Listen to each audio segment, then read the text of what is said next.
Vloei in ritme, geskryf deur Loret Swarts. Dis koud.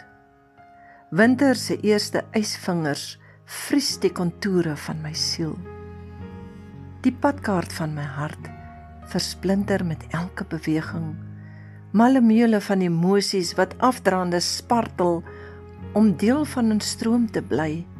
Nes Moses sien ek die land Kanaan, mos bedek waar waters waar rus is. My siel hardloop verby elke rusplek. In die verbygaan prewel ek in Amen. Ek wil stil staan, my knieë buig, my hart in storm wat klippe vermorsel, rotse vermink, my troebel ek. Ek is deursigtig, niks om my te bedek. My hart bloei in momentum.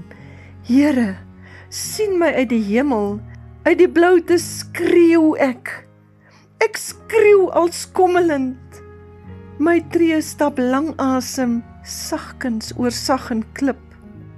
Ek is hier, o God, ek is hier. In oorvloed skuimend, waar ek teen damwalle klop.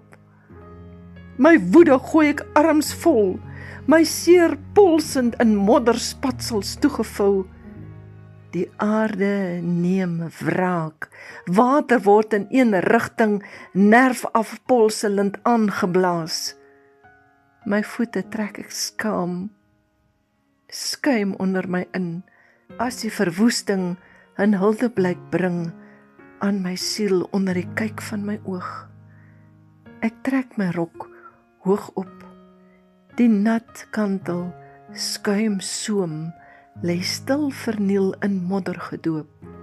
Johannes, die doper op die wal, my siel, die stil storm, windstil, as die Gees my trane afdroog.